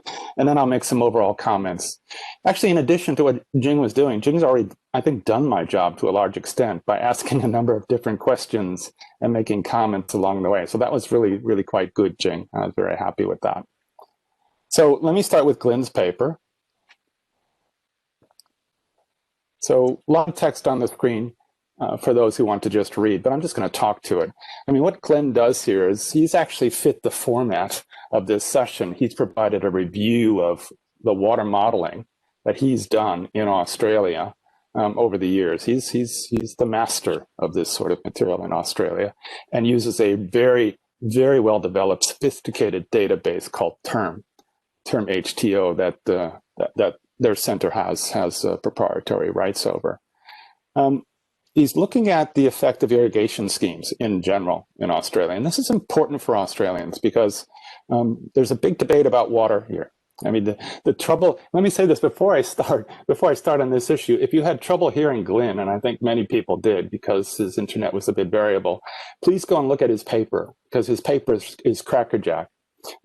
Internet speeds here in Australia can be as variable as river water flows. And it's often a problem. So I hope I don't have a problem, but let's see. So Glyn's really tackling a really key issue in Australia. Should we have irrigation schemes to favor local or regional areas for agriculture in those areas? And what's the trade-off between that and using more water for other purposes, in particular for environmental flows. It's relevant for Australia because it's a relatively dry country, as Glenn indicated, but I'm sure that many other countries going forward with climate change are going to face many of the same kinds of problems. So you can learn from what Glenn is doing in terms of these particular issues, using his CGE framework to think about what might happen in the future in countries that become drier and where river flows become more variable. The bottom line that comes out of Glenn's work is also a very important line to emphasize. Basically, it says that these irrigation schemes are not economic, which is an issue because the irrigation schemes themselves draw off water from environmental and other flows, and if they're not economic, you wonder why you're doing it in the first place. And two of the big sort of key messages or take home here are the ones that are in parentheses, the two sort of secondary dot points.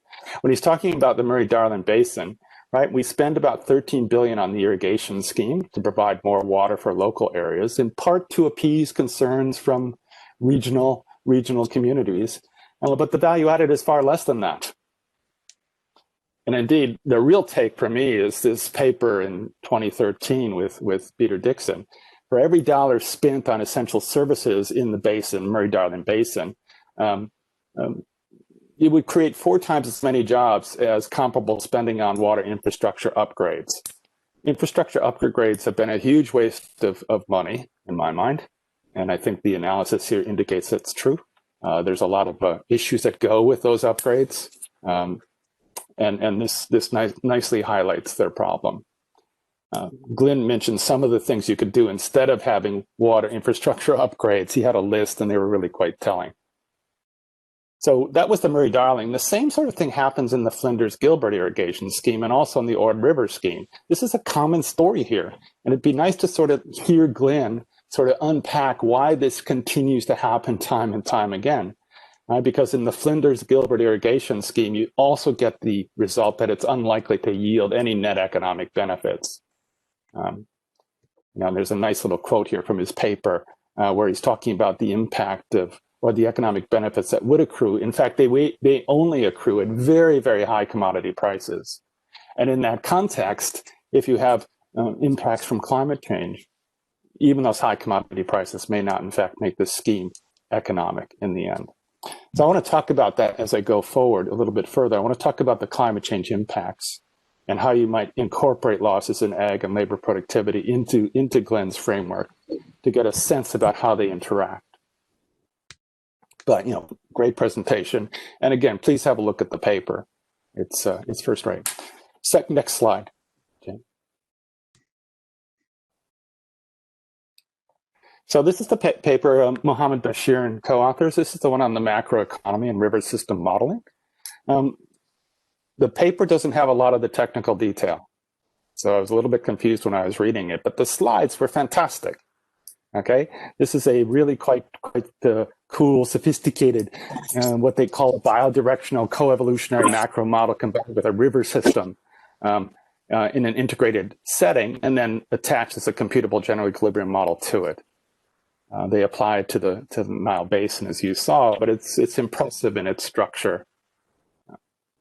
A surprising result, and again in a discussion, maybe Mohammed or his co-authors can talk about that, is that the river system and the CGE models iterate to a similar water and electricity, or convert to similar water and electricity supplies in both models. That's surprising to me, and I don't understand the intuition for it. The overall benefit is that cooperative management's a good thing, so that's a really nice take-home story. It shows that, in fact, you'll get larger increases in GDP if you have cooperation. So when I first did this slide, I was a little bit fussed because I couldn't see any model detail. But again, the graphic in the presentation makes it clear. And if you're looking at this work, go and look at slide 4 in particular from the presentation, because that resolved all my problems about the nature of the model.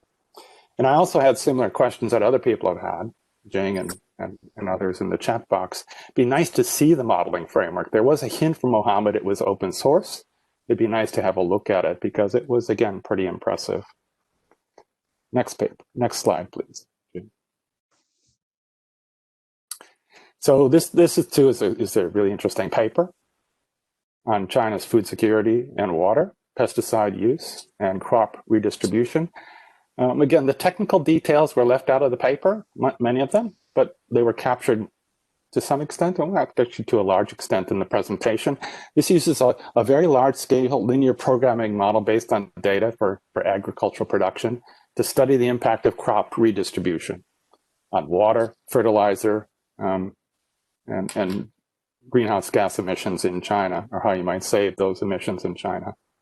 And then attach it to a GTAP model to simulate the effects on crop prices and incomes. Yeah, so the results here are really stark and surprising. They're fascinating, right? Cropping redistribution across crops and locations in China reduces resource requirements and environmental pollution. You get dramatic changes in rapeseed and soybean and sugar beet across regions with little impact in cotton, rice, and maize, the primary commodities. But you find you get considerable savings in water. And at the same time, you get far less sort of fertilizer and pesticide use. Sounds like an incredible win-win. We'll pick this up in discussion, but my only problem with what I read, and still in part with the presentation, is the point that Jing raised. It's one thing to run a linear programming model to move farms around the country producing different commodities, but it's not clear how that happens. I mean, in many cases, I would guess that local agricultural production has a local requirement. There are local conditions. It's there for a reason. And if not, well, why not? I mean, is there some planning or market failure or something happening to keep crop distribution as it is and not reoriented towards a more optimal setting? A really important question, right? If crop redistribution is needed, why hasn't it happened and how might it happen? How do you implement it? This is Jing's question, but I'll repeat it and emphasize it. It also wasn't clear in the paper and the presentation what the CGE model was for this. So the impacts on prices and incomes weren't very transparent to me. So that'd be another question I have. And before we go to the next slide, I just want to talk a little bit about climate change and CGE models. I'm going to draw on some of my own work and again, a pitch for CGE modelers who are working on water to include climate change impacts, which I haven't done myself yet either, and I would like to. But the graphic on the screen shows the results of work we do with a very large dimensional computational model of climate and trade, GTAP format, intertemporal format, for 140 different countries across 57 commodity groups. This is work that's published in Earth's Future, and there's several follow-up technical papers in economic modeling. It's asking the question, what are the potential damages from climate change going forward, using an enhanced version of Rosan and Satori damage functions. Indeed, the principal damage functions there are losses in agricultural productivity and losses in labor productivity, which includes some sort of moisture effects as well. And the bottom line story here is that there's incredible heterogeneity in damages across the world as a result of climate change.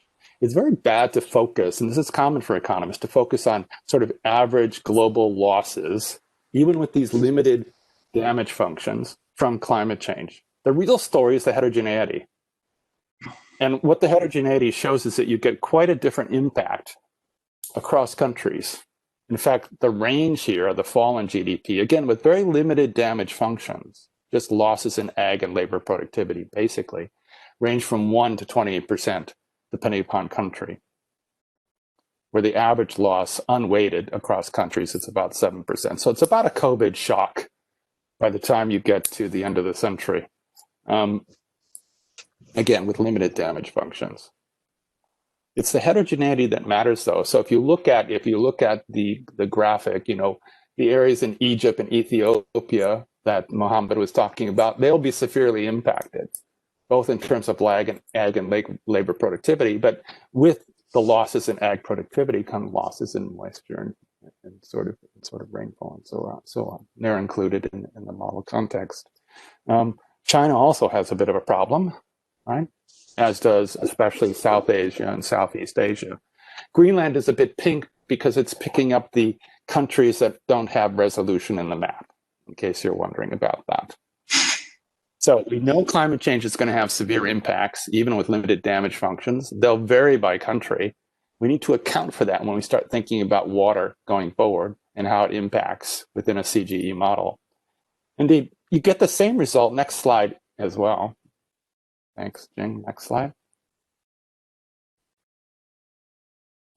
If you take the model I just talked about and break it down at subnational levels, so treating for Australians, New South Wales, Victoria, Queensland, and so on as separate countries within that larger 140 country sort of framework, you also get a similar story. These are falls in GDP or state income, basically, going forward from the same kind of damage functions that we used in the global model. And you can see they vary tremendously. Queensland and the Northern Territory have very dramatic falls in GDP, less so in Tasmania and other parts of the country. The point here is that heterogeneity matters. So when you're running CGE models that take into account the impacts of water, it pays to take into account the impacts of climate as well. And they will be very regional specific, both across countries and subnationally. Okay, next slide. I would love to do that myself. I mean, Glenn, I would love to redo the slide that I just showed you with the term database, because the term database is far superior than the input-output model I used, and it does show rather dramatic impacts across Australia by state from climate change. So if we had the right input-output table, I'd be stoked to work on that. So some final general comments. I think I've used up most of my time. Overall, fascinating work. I mean, I thought all the presentations were excellent. And we know that water allocation and efficient cropping is critical going forward. And I would argue, especially under the impacts of climate change going forward. Again, Australia is a sort of a typical example of what many countries will experience in the future as a result of climate change. Water variability will be very extreme. You'll have periods of floods and drought, very hard to deal with. Second dot point, I was really sort of missing the technical specifications in the paper. I mean, Glenn's paper has much of this and refers to other technical versions of his work. So that paper's not a problem. It's clear what the model structure and methods are. But until I saw the presentations, it wasn't that clear to me what was going on. And now it's better, much better. I'm going to close on a pet peeve of mine, a sort of barrel I'm always pushing. I want to talk a little bit about recursive versus intertemporal models. I'm one of the few people who does intertemporal models, and it's quite important, I think, to sort of think about these things in a broader context. So what I've done is I've showed you a little graphic comparing a recursive model with static and adaptive expectations to a perfect foresight intertemporal model, a future-looking sort of intertemporal model. And I use the example of applying a 40% increase in tariff. North America applies a 40% increase in a tariff barrier for goods and services from East Asia, which will be implemented in full in 10 years, right? So the recursive model has trouble picking up that impact, right? Because it doesn't look forward. In fact, it generally doesn't pick up that impact until this tariff starts becoming implemented over the full 10 years. The intertemporal model can look forward and implement it, from t equals 0, because it's solving for an entire optimal profile. What you get here is this graphic. And this is why I wanted to highlight it. The transition paths vary considerably depending upon which model you're using. And I know there's a big debate about recursive versus intertemporal models here, and I don't mean to be provocative or pejorative, but you can see that the paths themselves, comparing the blue, the intertemporal model, to the red for North America and East Asia, are quite different. That will matter in any sort of CGE context, depending upon how you model a particular setting or system in which you have some policy change coming in the future that's not taken into account into the present. Now, I know there's a critique of perfect foresight models in this context because they are, in a sense, unrealistic. No one believes in perfect foresight, but and it does fail to capture a lot of the uncertainty we have going forward. But my view is that in these kinds of models, the optimizing behavior from a perceived or or a future shock can be implemented and recasted at a different time step. So perfect foresight intertemporal models are not forecasting models, they're simulation models. They're telling you what might happen under a particular scenario, given a particular sort of policy setting that we're looking at. And you can change the setting as you go forward once you learn about the new setting. So I just encourage you, this is drawn from a paper in economic modeling as well in 2019. I just encourage those who are doing recursive models just to have a look at that argument, just so you can at least keep in mind, what the different transition paths might be under different settings and different assumptions about price expectations. So I'll leave it there and return to Jing to let the discussion begin on the papers.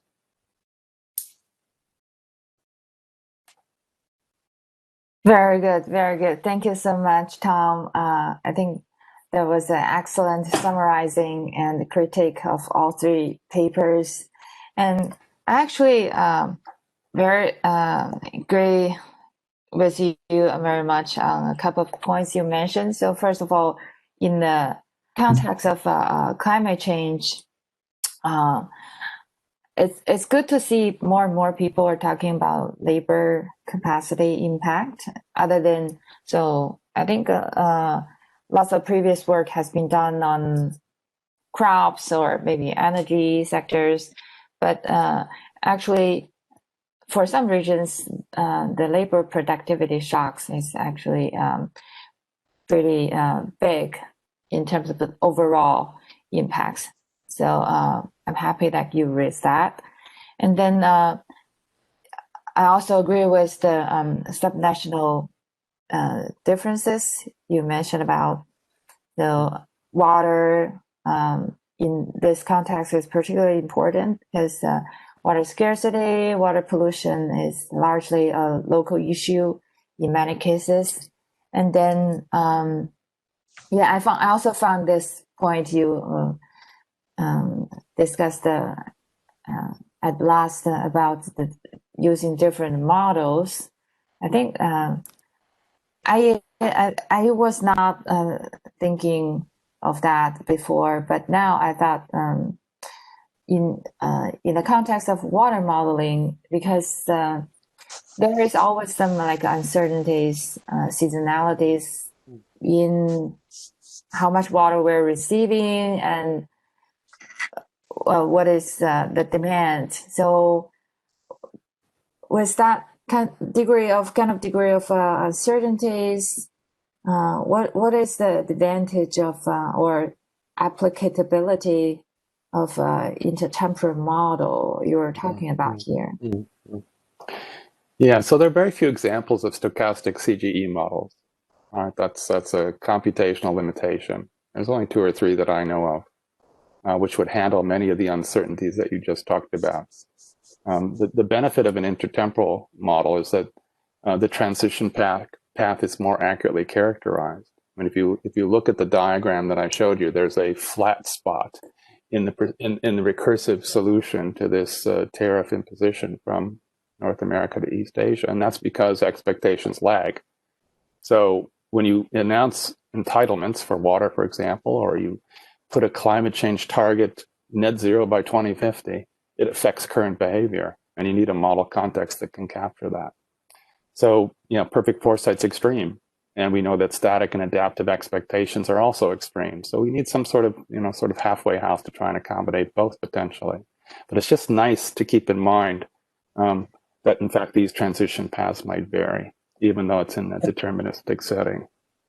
Tom, may I make a comment on that? My colleagues Peter Dixon and Maureen Rimmer developed a rational expectations version of our models some time ago, and what you show in your slide here is sort of a bit like the story that they find by switching to rational expectations. In real life, we've got a nice example of rational expectations in the current market for coal and other fossil fuels. All sorts of reduced investment has gone on over the past few years. The Australian government is acting more like it's in the world of static expectations while the rest of the world is in forward expectations, as you've described. So I think your point's well made. Yeah. What's striking to me too is the potential losses from climate change and how they vary across countries. I mean, a 28% fall in GDP is catastrophic for a country, and that's even with limited damage functions.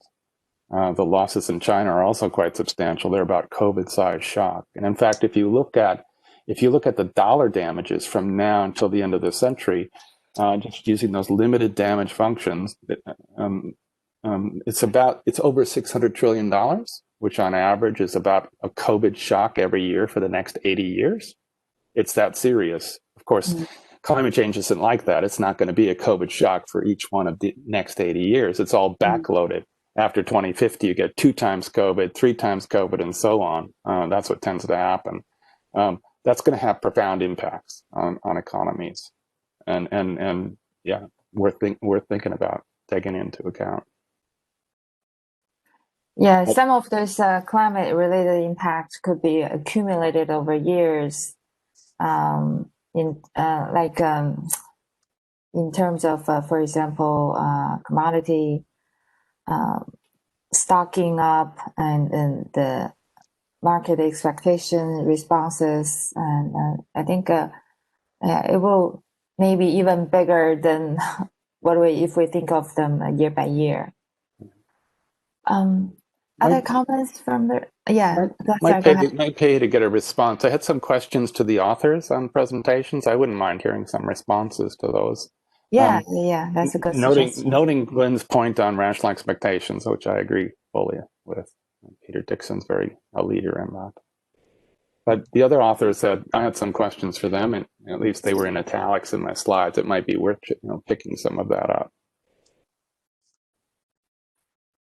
Yeah, anyone want to say something from the audience? Yeah. Yes, go ahead, please. Yeah, thank you very much for the feedback and the very good presentation on the especially the climate change impacts, which is actually one of the things that we're working on right now, looking at how the impacts on the engineering water system can propagate into impact into the economic system. So we look at how river flows change, and then put these changes in flows into infrastructures, and then see how that impacts hydropower and then the economy. But back to one of your questions, the questions that you raised is why are we trying to harmonize the physical system model and the economy system model? So a simple example for that, I mean, if we simulate the river system model and then we say there is a certain change in hydropower generation due to resource availability or change in irrigation water supply. And then we tell the economy model to scale up or down certain parameters based on these physical constraints. But again, the economy model is also, has its own criteria for how these sectors change over time. So what we're trying to do is to make sure that the economy model informs the water model about demand. So if there is changes in demands within the economy model, we try to have the river system model also change the demand and try to supply these demands. Because if the demands stay the same in the water model, then, for example, if they stay low, then you might have excessive or high storage in your reservoirs, which doesn't represent the actual impacts. So we're trying to harmonize these to make sure that the two models follow a similar path, instead of having one model from a different world and the other model from another world, which can result in inaccurate impact estimation. Right, and that's why I highlighted slide 4 from your presentation, because that is pretty impressive. I think that I would encourage people to go, and it's not in your paper unless I've got the wrong version of your paper. No, unfortunately, I developed that figure quite recently. That's why I didn't add it, but I will upload it as well. Yeah, it's crackerjack. But what about the intuition for why would they converge to similar water and electricity supply? Because they're constrained to do that, or is that the way in which the models operate when they're co-joined? No, so they are actually soft linked, so they're not hard linked together. So what happens is that over time they adapt their their separate optimization and get to a similar state. Right. Got it. Okay. Good stuff. Thanks. Glenn, do you have any final comments about your paper or response? Oh no, I just apologise again for the bad line. I'm partly responsible for that because I didn't choose a prime spot in the house to deliver from. Oh, we'll not do that again. I've learnt my lesson. So Glenn, tell us, if we've got time, tell us why there's this preoccupation with irrigation schemes in Australia when they all are quite non-economic. I mean, and it will become less economic as we go forward with climate change impacts. Any slightly cynical reason you can think of holds. It's an old-fashioned idea that people equate irrigation with economic development, even though in most developed countries, irrigation probably accounts for less than 0.5% of GDP. There's always a strange political element. I mean, today we've got a new Deputy Prime Minister in Australia, and he would belong. He's a bit more like some of what the US had in their previous election round. I mean, rationality doesn't go with politics a lot of the time. Okay, good stuff. I don't have an easy answer. It's an important message though, because they're all basically non-economic, and they all sort of impact environmental flows greatly. So it makes you wonder. Well, I mean, and our duty is to plug away and communicate however we can, and sometimes we get listened to, and sometimes we don't. Yeah. Oh, excellent. So, Anfang, do you have any final response to Tom's question? Yeah, can I just first ask, is there a CGE model that goes with the work? It's pretty impressive, very impressive. The linear programming model was impressive, but I'm going to ask you about that, and I'm also going to rephrase Jing's question for you because it's central. I mean, how do you implement the crop redistribution and get all these win-win outcomes? It's a good question, and we actually didn't consider this into consideration, and we want to provide idealism scenario for the government to make some official documents to make the national targets of the water demand and pesticide and other resources. So we will build a CGE or GTAP model to fund when we revise our study. Yeah. Okay, that'd be good, because it'd be interesting to see the impacts on prices and income that go with those redistributions, assuming you could do those redistributions in the first place. Thank you. Yeah. I mean, because what you have, okay, Jing, please. No. I was just trying to say, I kind of trust in the Chinese government because they can make anything happen. Think about the COVID. So when a large part of the world is suffering from it, so what they did, they can test millions of people overnight. So a lot of things can happen. Yeah, but you'd want to check, the productivity across those various commodities by switching them around in the country. I understand that you'll get less pesticide use, and you'll get some resource savings. But what happens to prices and outputs is going to be pretty relevant. So I'd encourage them to drive this home and use the CGE model to find out what will happen. Yes, it's necessary. Yeah. Okay. That's good work. Really good work. We will do it. Okay. Thank you. Good stuff. Very good. Thank you very much for all three speakers, and special thank you for Tom for your excellent comments and critique. And so I think it's a good start of the entire GTAP conference, and I hope to see many of you in the next 2-3 days. And I hope many of you continue to pay attention to the water stuff in the future conferences. And if you're interested in contributing any papers to a similar session next year, please feel free to contact me. And that's it. I will see you in other sessions.